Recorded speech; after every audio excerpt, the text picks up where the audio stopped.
Welcome everyone to the Armageddon clash between two of the finest players in the world of chess. Magnus Carlsen is on your screen and there comes in Hikaru Nakamura. They shake hands. Magnus has the white pieces and 10 minutes. He must win. Hikaru has 7 minutes. The game opens with e4, e5, knight to f3, knight c6, bishop b5. A draw is fine for Hikaru. Magnus plays the Rui Lopez and bishop c5 variation, which was also played in the main game. In the main game, Magnus had gone c3 instead of castles, but here, after knight e7, Magnus chops off the pawn. Knight takes, and you have d4. This is all well-known theory, and that's why Hikaru is blitzing it out. Takes, and although Magnus has two bishops, the threat now is c5, c4, winning this very important bishop on b3, which is the reason why Magnus Carlsen has stopped in his tracks a bit. Here, one of the main moves is f4, and then the game continues c5, queen moves away, often c4, trapping the bishop. But let's see what Magnus is doing here. Maybe he has some prep which he's trying to remember. This is a very important moment of the game, because if he does not get anything out of the opening, it's very difficult to outwit a player like Hikaru Nakamura.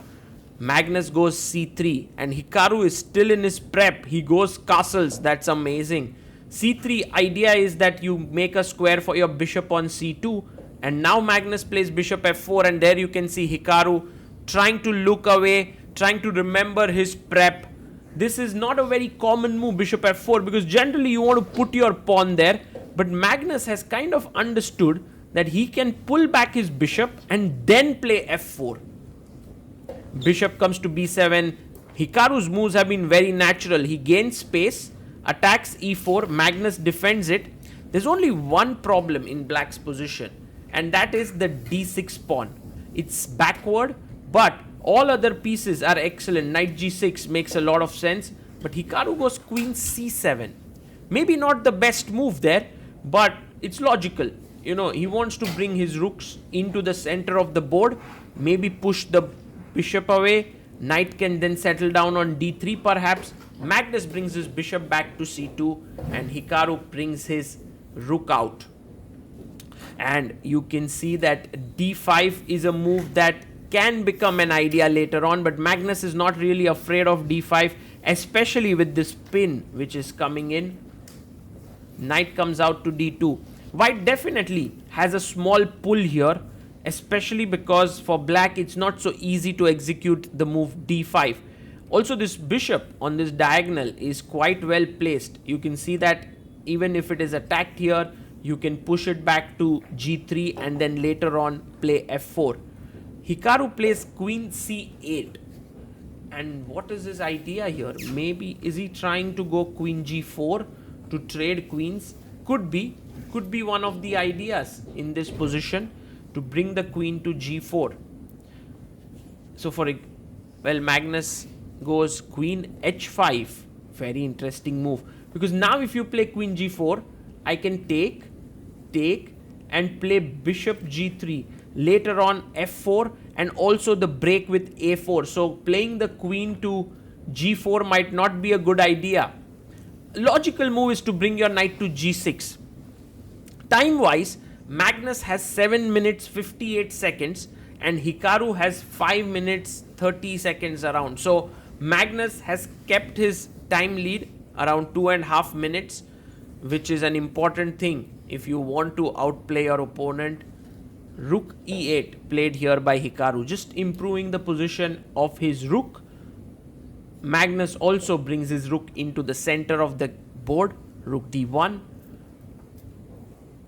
And now maybe it's time for knight to come to g6. You can see that Hikaru has not been very forthcoming with this move knight g6, which looks the most natural, because he knows that Magnus wants to pull back his bishop to g3 and then push f4. So he's planning to be ready with his next move. So knight g6, and now of course Magnus pulls his bishop back and Hikaru has his next move prepared, c4. This is very interesting, because if f4 now, he wants to just put the knight in And this one, with the queen coming in here with a check, this looks fine for black. So that was his idea, to push knight to d3 with the move c4, and Magnus now taking his time. One idea, of course, is to play f3 and really strengthen the pawn chain there. The other idea is to kind of move your knight to f1 to e3, look at the d5 and f5 squares. These are few options that are there in the position, and this time Magnus taking his time because he has a 3-minute time lead for the time being, and this is where you must use your time well. This is where you must find ideas which can help you win the game. And I like how Magnus sits down in his pose with his hands on his cheek, while Hikaru has this typical chess player pose. What is Magnus going to do next is the question. Let's try to analyze a bit with f4, knight d3 takes, bishop takes. What move? You can't really move your knight because e4 is hanging. So it's an uncomfortable position, to be honest. Like I can't even move my bishop away because knight takes f4 is hanging. All in all, I don't think Magnus is thinking about f4 at all. But if you don't think about f4, yes, knight f1 is the move that comes to mind. And in a way, now knight d3 just loses a pawn. Takes. So, it doesn't lose a pawn actually. Knight d3, bishop takes, pawn takes, rook takes, and then the e4 pawn is hanging. Aha. So that's a little bit of a tactical sequence there. But then maybe Hikaru can improve his position right now. He can play queen c5. This is an excellent move because then there's no f4 coming in. Maybe knight e3 is an idea here, but Hikaru goes straight in knight d3. Magnus takes, pawn takes, and now takes it with the rook. So Magnus was ready for this. He was well prepared. His time lead has come down to 2 minutes. He has 6 minutes on the clock. Hikaru has 4 minutes. And now Hikaru can go ahead and snatch the pawn on e4. Because yes, if Magnus gets the move f3 and then d6 pawn is weak, that's problem. But by the way, can we go d5 pawn break here? The problem is e5 and white has clear advantage here. So that's the reason why Hikaru takes the pawn, rook takes, bishop takes. And now, do you go and take this pawn? He goes rook d4, improving the position of the rook. The main problem is if you took on d6, rook d6, bishop d6, there is bishop g2, king g2 check, and you lose the bishop. So that's the reason why Magnus very quickly plays his rook to d4. Now d5 would be a good move, but instead Hikaru goes bishop b7. Again, the same idea if you take the pawn, which is rook d6, bishop d6, and bishop takes g2 followed by queen c6 check, winning the bishop. So Magnus has to do something else. He has a small pull here for sure because of this pawn weakness.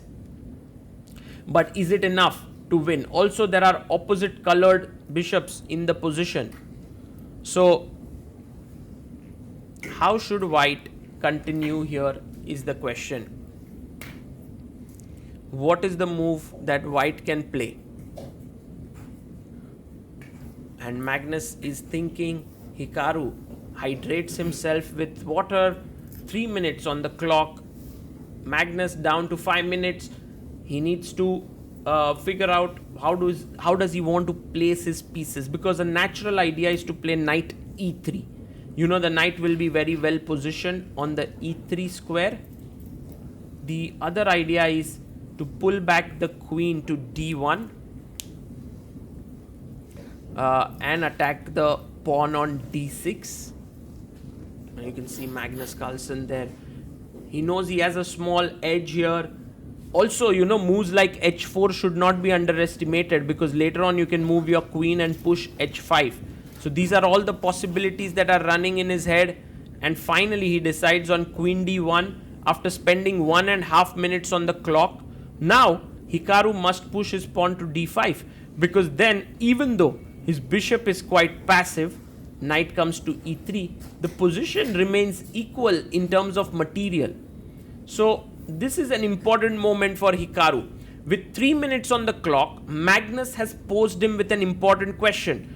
Do you want to give up your pawn and have active pieces, or do you want to save it and keep your bishop passive? Well, this is an important question here, and there is no real right answer or wrong answer apart from the fact that you have to calculate your way out of it and assess the position well.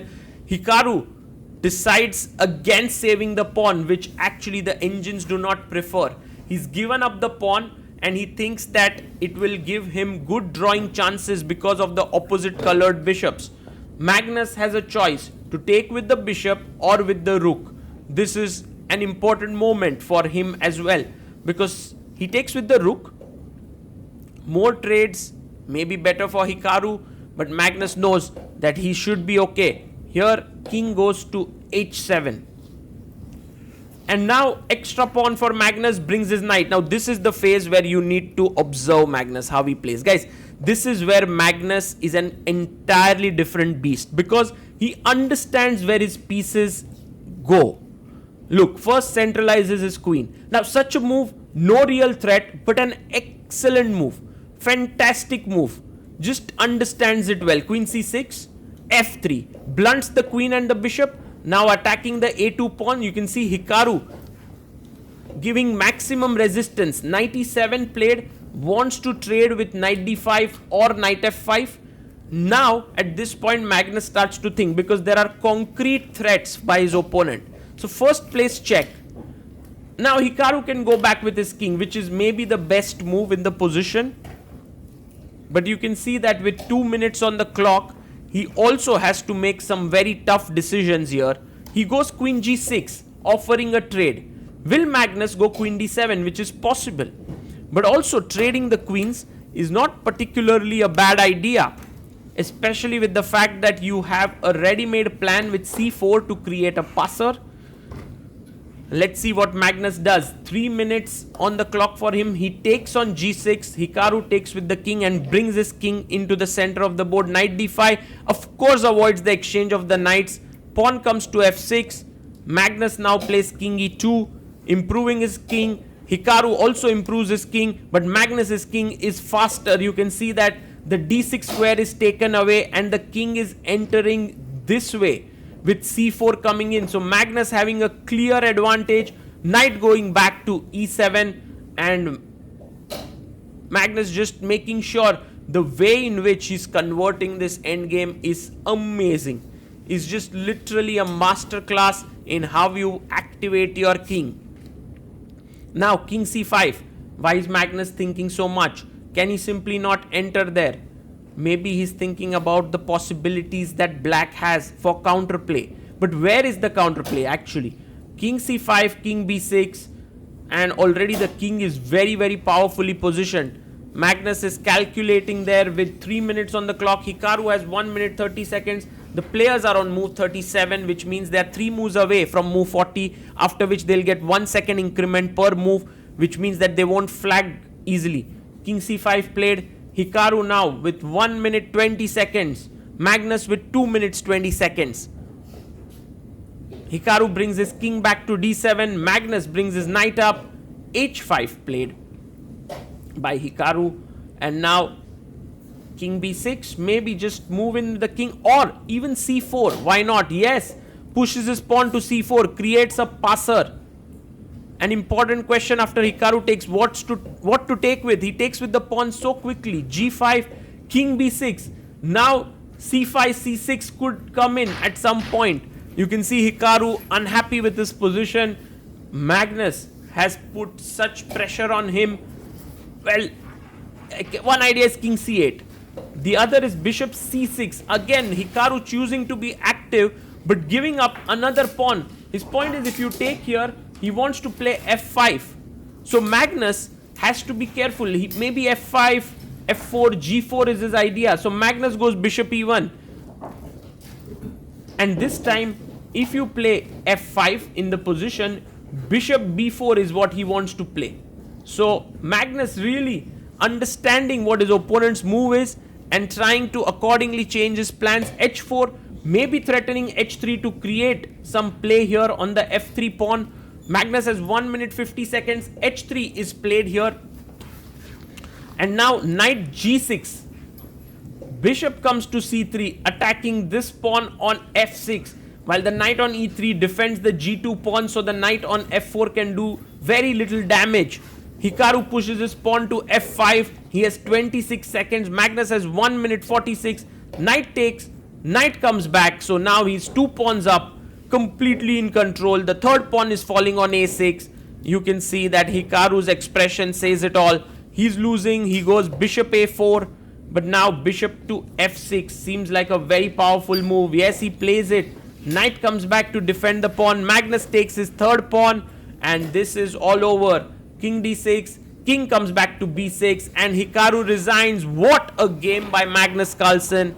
Showing his endgame prowess. Hikaru tried his best. He gave up material. But Magnus has won, which means that he wins this mini match. Draw in classical chess, but victory in Armageddon. He gets 1.5 points, while Hikaru gets 1 point, and Magnus now 3 points in this tournament with 1.5 points win against Ding in first round, and Hikaru in round 2. He will face Pragnananda in round 3, which will be very exciting. I really like how Magnus is arranging all the pieces back. It helps him maybe to just gather his thoughts together after such a tense encounter. The way he used his time, the way he played his pieces in the endgame is something that we all can learn from.